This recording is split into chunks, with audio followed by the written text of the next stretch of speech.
Lebih-lebih lagi, Leng Yanfeng berhenti sejenak, sebelum matanya yang dingin menjadi lebih dingin. Aku tidak akan membiarkan siapapun menghina Junior Xion. Zuo Shangchen tertawa liar, matanya yang berbentuk almond terangkat dengan cemoohan, dan kegembiraan yang jelas di pupil matanya. Itu urusanmu sendiri. Jika kamu ingin melindungi Junior Xiunmu, itu tidak ada hubungannya denganku. Namun kamu tidak dapat menyentuh gadis ini. Jika tidak, jangan salahkan aku karena tidak memperingatkanmu.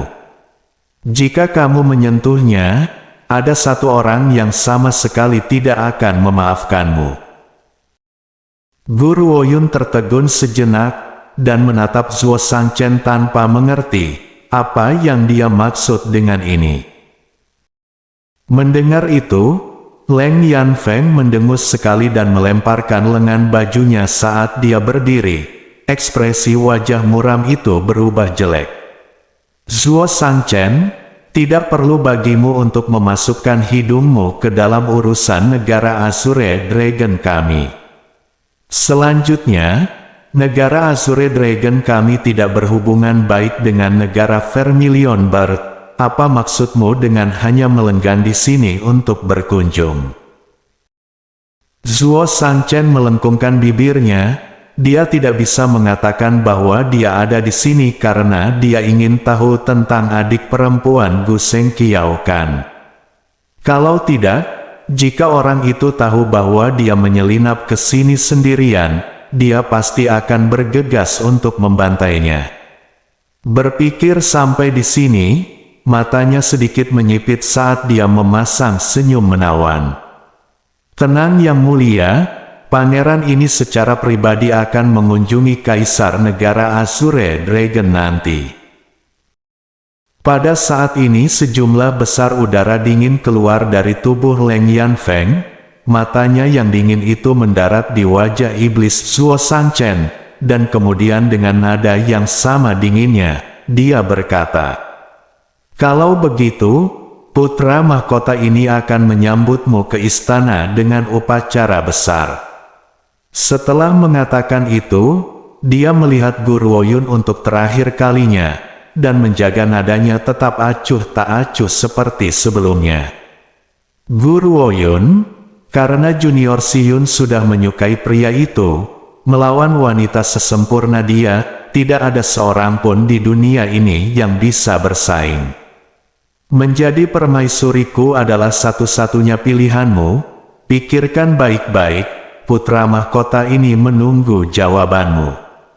Setelah dia selesai berbicara, tanpa basa-basi lagi, dia melemparkan lengan bajunya dan pergi, hanya menyisakan siluet dingin di punggungnya. Xiao Yuner, aku tidak menyangka kamu memiliki selera yang buruk. Kamu benar-benar menyukai seseorang tanpa karakter atau terlihat seperti Leng Yanfeng. Bibir Zuo Shangchen melengkung menjadi senyuman. Dia sepertinya lupa bahwa ini adalah pertama kalinya Guru Woyun bertemu dengannya. Jadi setelah mendengar kata-kata Xiao Yuner, dia tidak bisa menahan diri untuk tidak menggigil. Hawa dingin naik di sekujur tubuhnya. Apakah aku mengenalmu? Dia menggosok hidungnya, tidak tahu harus berkata apa. Kamu tidak mengenalku sebelumnya, tapi sekarang kamu tahu. Zuo Shangchen memberikan senyum lain yang dapat merusak negara, mengiriminya tatapan centil. Namun, pangeran ini telah lama mendengar namamu. Maksudnya adalah, dia sudah mendengar keberadaannya dari Gu Seng Kiao, namun Guru Woyun salah mengartikan maksudnya. Sudut bibirnya terangkat, saat dia berkata dengan acuh tak acuh. Jadi namaku benar-benar telah menyebar. Gelar yang tidak berguna ini telah sampai ke negara Vermilion Bird. Tiba-tiba mata Zuo Shangchen berkedut, dan dia terkekeh. Sebelumnya kamu memang tidak berguna, aku khawatir setelah pertempuranmu dengan pria itu hari ini, tidak akan ada orang yang berani memanggilmu seperti itu lagi. Meskipun bakatmu tidak cukup untuk menyebutmu jenius, kamu tidak buruk untuk orang normal.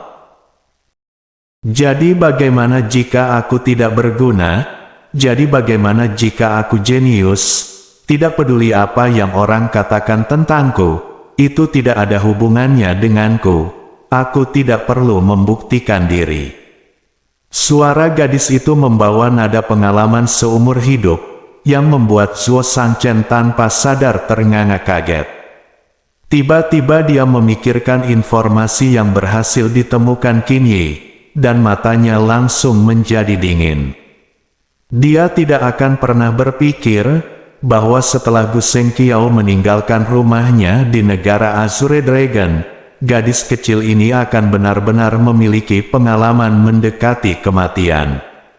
Setelah melalui sesuatu seperti itu, tidak heran dia tumbuh dewasa. Sayangnya Zhengqiao saat ini sedang berkultivasi secara tertutup, dan tidak ada cara untuk mengiriminya pesan. Kalau tidak, dengan kepribadiannya, dia akan segera bergegas kembali dan memusnahkan keluarga Gu. Ngomong-ngomong, bukankah sudah waktunya bagimu untuk pergi? Sudut alis Gu Ruoyun terangkat sedikit, saat dia melihat Zhuo Shangchen dengan senyum di wajahnya. Atau, apakah kamu membutuhkanku untuk mengirimmu ke pintu?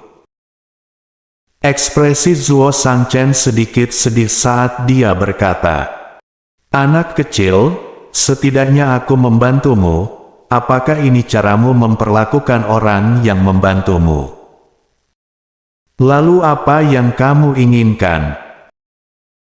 Zhuo Shangchen mengelus dagunya dengan jari-jarinya, tubuhnya lesu saat dia duduk di kursi malasnya. Dia melemparkan pandangan centil lagi pada Gu Ruoyun, dan kemudian dia mengiriminya senyum yang sangat menyihir. "Aku tidak mau banyak, karena aku baru saja membantumu. Bagaimana kalau pelukan?" "Tentu." Gu Ruoyun tersenyum, wajahnya yang cantik penuh humor. Setelah itu, dia berhenti sejenak sebelum berkata, "Penjaga toko Zhao, pergi dan peluk dia." Dalam sekejap, wajah Zhuo Shangchen menjadi hitam. Tidakkah gadis ini tahu bahwa dia mengidap misofobia? Biasanya, dia benar-benar tidak akan membiarkan siapapun di dekat tubuhnya, bahkan pelayan wanita di sisinya. Tentu saja, itu tidak termasuk sahabatnya, Gu Zhengqiao itu. Dia baru saja menggodanya dengan kata-kata itu. Siapa yang tahu bahwa dia akan menganggapnya begitu serius, bahkan memerintahkan seorang lelaki tua untuk memeluknya. Melihat penjaga toko Zhao mendekatinya, Zhuo Shangchen sangat jijik hingga merinding hampir di seluruh tubuhnya, terutama senyum di wajah tua yang keriput itu. Itu adalah tanda kejahatan yang sama seperti pandangan serigala jahat yang besar terhadap kelinci putih kecil. Pada saat ini, banyak pelayan wanita cantik menghunus pedang mereka sekaligus, dan mengarahkannya ke penjaga toko Zhao. Mata mereka sedingin pedang mereka, seperti hanya butuh 1 detik untuk membunuh orang yang tidak tahu tempat mereka. Penjaga toko Zhao ragu-ragu dan berbalik untuk melihat Gu Ruoyun, sementara senyum di wajah Gu Ruoyun semakin terlihat. "Pangeran keempat, bukankah kamu yang menginginkan pelukan? Aku memberikannya kepadamu, jadi bagaimana dengan sikapnya?" Zhuo Shangchen membuka kipasnya dan tersenyum. "Anak kecil, anggap saja aku kalah darimu kali ini. Namun aku tidak berpikir bahwa kamu akan terhubung dengan keluarga Dongfang. Sejauh yang aku tahu, Balai 100 Ramuan ini tampaknya milik Dongfang Saus. dan belum lama ini Dong Fang Saus tampaknya telah memberikan balai 100 ramuan kepada orang lain. Sekarang aku melihat bahwa seseorang itu adalah kamu. Dia tidak melewatkan bahwa penjaga toko balai 100 ramuan telah mematuhi perintah Gu Ruoyun. Sepertinya rumor itu tidak benar. Gu Ruoyun tidak bergabung dengan balai 100 ramuan karena keberuntungan dan belas kasihan dari penjaga toko Zhao, tetapi balai 100 ramuan ini miliknya. Berpikir sampai di sini, Zuo Shangchen menyipitkan matanya dan tersenyum. Kamu menyimpan begitu banyak rahasia di tubuhmu, aku benar-benar ingin menjelajahinya. Maka kamu ditakdirkan untuk kecewa. Gu Ruoyun mencibir. Penjaga toko Zhao, kirim tamu kita keluar. Mendengar perintah Gu Ruoyun untuk mengirim tamu, Zuo Shangchen mengungkapkan senyum lesu. Xiao Yuner, suatu hari aku akan menggali semua rahasiamu. Setelah itu, dia menoleh ke pelayan wanita di sisinya dan berkata, "Ayo pergi." "Baik tuanku." Para pelayan wanita, sambil masih memegang pedang mereka, mengepalkan tangan mereka untuk memberi salam sebelum mengambil tandu dan berbalik ke arah pintu.